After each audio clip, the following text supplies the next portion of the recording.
राष्ट्रवादी काँग्रेस पक्षाचे अध्यक्ष, आपल्या सर्वांचे नेते सन्माननीय अजितदादा पवार, राज्याचे आपले पक्षाचे प्रमुख खासदार सन्माननीय सुनील तटकरेजी, पक्षाचे ज्येष्ठ नेते हसन मुश्रीफ साहेब, धनंजय मुंडे, सुनेत्रा वहिनी, तसेच राज्याच्या मंत्रिमंडळामध्ये सर्व आपले मंत्रीगण, उपस्थित सर्व खासदार, सर्व आमदार, सर्व ज्येष्ठ नेते, पदाधिकारी आणि समोर बसलेले अनेक जिल्ह्यामधून आलेले माझे सर्व बंधू भगिनी, माझ्या तरुण मित्रांनो, 26वा वर्धापन दिवस आहे. त्यानिमित्त आपल्या सर्वांना मी खूप खूप शुभेच्छा देऊ इच्छितो. आणि या पक्षाचा प्रवास 1999 पासून अजितदादा, सुनील तटकरे, हसन मुश्रीफ साहेब, आम्ही सगळे संस्थापक सदस्य म्हणून काम करत आलेले आहो. आणि देखता देखता आता 26वा वर्ष आपला पूर्ण होत आहे. ही काही छोटा प्रवास नाही, पण याच्या पुढेही आपला प्रवास खूप लांब आहे, खूप मोठा आहे आणि खूप आपली अपेक्षा आहे, आपले स्वप्न आपल्याला पूर्ण करायचे आहे. त्याच्यासाठी आपल्या सगळ्यांनी इथे जाऊन एक निर्धार घेऊन जायला पाहिजे. जसा मुश्रीफ साहेबांनी सांगितलं, आपला पक्ष मोठा तेव्हाच होईल जेव्हा आपण जास्तीत जास्त लोकांना आपल्या पक्षाच्या प्रवाहामध्ये आपण जोडू शकू. मित्रांनो, काल जसा आपला 26वा वर्धापन दिवस आज आहे, काल NDAचा 11वा वर्धापन दिवस होता. 11 वर्ष पूर्वी नरेंद्र मोदी साहेबांच्या नेतृत्वामध्ये NDAच्या BJPच्या केंद्रामध्ये सत्ता स्थापन झाली. आणि मला एवढा जास्त सांगायचं आहे, मी अधिकतर जास्त काही बोलणार नाही, पण 2014 मध्ये धनंजय भाऊ, तुम्हाला आठवत असेल, सुनील भाऊ तुम्हाला आणि दादाला तर नक्कीच माहीत आहे, आपण 2014 पासूनच NDA मध्ये सामील होण्याचा आपला खूप मनापासून प्रयत्न होता. आपलाच नव्हे, सगळ्यांचा होता. आणि काय त्या अनेक घडामोडी घडल्या. आपण काँग्रेसपासून, तुम्ही ज्याचा पृथ्वीराज चव्हाण बाबाचा इथे उल्लेख केला, आपण काँग्रेसची युती होती, आपण तर युती सोडली. भारतीय जनता पार्टीनी शिवसेना बरोबर युती होती, ते त्यांनी मोडली. आपण चारही पक्ष वेगळे लढलो आणि त्याच्यानंतर या राज्यामध्ये काही काळासाठी राष्ट्रवादी लागवड पण सुद्धा लागू करण्याची पण कल्पना झाली होती. हे सगळं आपला हे प्रवासाचा म्हणायचं तात्पर्य एवढाच आहे की आपण जे निर्णय मागच्या 2.5 वर्ष अगोदर अजितदादाच्या नेतृत्वामध्ये केला आणि NDA मध्ये आपण सामील झालो, ही काही नवीन काही आपली वाटचाल नव्हती. हे 2014 पासून आपल्या पक्षामध्ये अनेक वेळा या NDA मध्ये सामील होण्याचे प्रयत्न झाले होते. मित्रांनो, आज आपण NDA मध्ये आहोत. मी खरोखर आपल्या देशाच्या हिशोबाने मी बोलतो. इथे पक्ष पात आणि बाकीच्या NDA UPA अशा गोष्टी मी करत नाही, पण आज खरोखर विचार करा.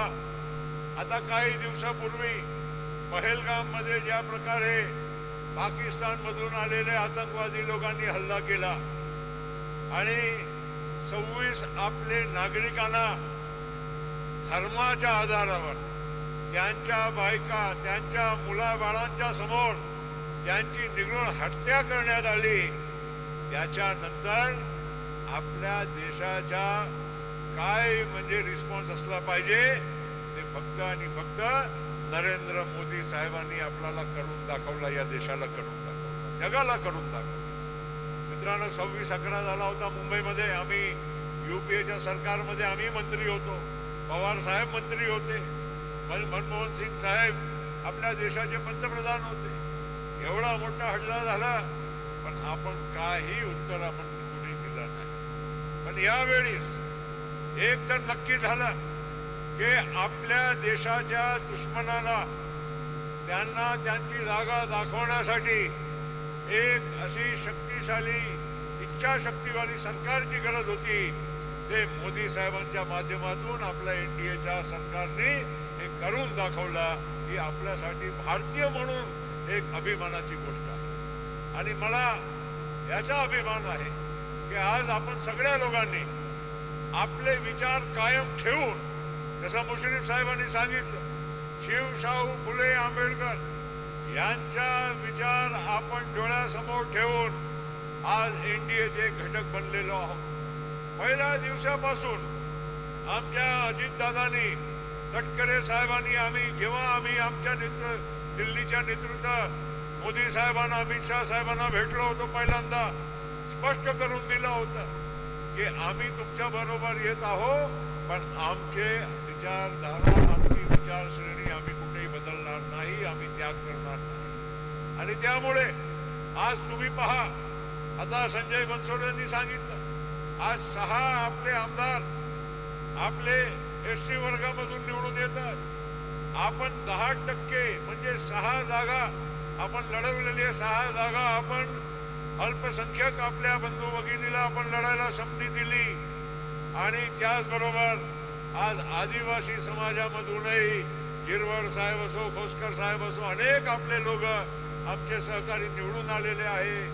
आज ओबीसी मधून आपले नेते भुजबळ साहेब असो, धनंजय मुंडे साहेब असो, आदिती तटकरे असो, असे अनेक लोक आपले निवडून येत आहे.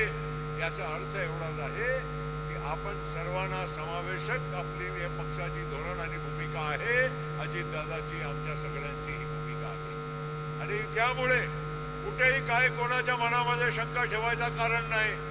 आपण आपल्या भूमिकेवर ठाम आहोत, आपल्या धोरणावर ठाम आहोत आणि त्याच्यावर आपण कायम राहणार आहोत. ही कुठेही लोक आपल्याला बदनाम करण्याचा खूप प्रयत्न सारखा करत आहे, काही ना काही आपली टीका करायचा प्रयत्न करत आहे. पण मी तुम्हाला सांगू इच्छितो की आपण कुठेही त्यामधून काही इथे डगमगवायचा नाही. आपण आपल्या जागेवर कायम राहायचं आहे. आपल्या नेतृत्वाला, आपल्या पक्षाला मोठा करायचा असेल. आज तुम्ही मला सांगा, आपण सत्तेमध्ये आहो, त्याचा आधार मिळतोय की नाही प्रत्येक कार्यकर्त्यांना, प्रत्येक नेत्यांना? आज सत्याच्या बाहेर जे लोक आहे त्या लोकांची काय अवस्था आहे आम्हाला माहित आहे. किती लोक आपल्या पक्षामध्ये येण्याचा प्रयत्न करत आहे तेही आम्हाला माहित आहे. आता म्हणून मित्रांनो, आज आपण सत्तेचा फायदा हे जनतेच्यासाठी हे आपण करत आहोत. लाडकी बहिणीचा इथे उल्लेख झाला. आज आपण सत्तेमध्ये होतो म्हणून दादाला हा निर्णय करता आला. आज आपल्या कोट्यावधी आमच्या बहिणीला आपण न्याय देऊ शकलो. त्याच्या फक्त आणि फक्त एकच कारण होता की आपण सत्तेमध्ये होतो. जे लोकांनी आजपर्यंत फक्त आमच्या भगिनीला व्होटाच्या माध्यम समजलं, कधी काय त्यांना ताकद दिली नाही, शक्ती दिली नाही, त्या लोकांना बोलायला फार सोपं आहे. तिजोरी खाली आहे, पैसे नाही आणि हे बहिणांना पैसे हे देऊन राहिलेले आहे, असं अजिबात नाही. आत्ताच मी अजितदादाशी येथे बोलत होतो की सारखी काही ना काही बातम्या पेपरमध्ये येत असतात की सामाजिक कल्याणचे पैसे लाडकी बहीणसाठी गेले, अमुक विभागाचे पैसे लाडकी बहिणीसाठी गेले, सरकारची तिजोरी खाली आहे. हे फक्त आणि फक्त अपप्रचार आहे. पोटदुखी होऊन राहिली लोकांना. त्यामुळे अशा आपल्या सरकारला आणि आपल्या नेतृत्वाला बदनाम करण्याचा संकल्प. मित्रांनो, आणखीन एक गोष्ट मला सांगायची आवर्जून वाटते.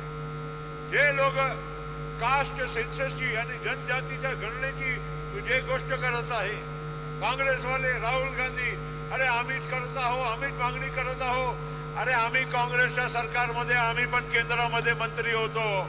किती वेळा चर्चा झाली, कास्ट सेन्ससच्या बद्दल झाली. काँग्रेसने कधी त्याला पाठिंबा दिला नाही. कुठे गेले होते तेव्हा सोनिया गांधी आणि राहुल गांधी? त्यावेळेस का त्या लोकांना लक्षात आला नाही?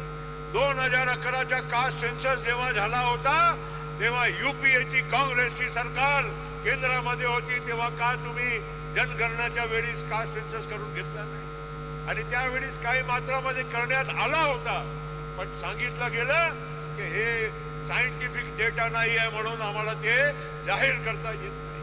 आणि त्यावेळीच तुम्हाला वाट पाहावा, तुमची सरकार आहे तेव्हा तुम्ही करत नाही.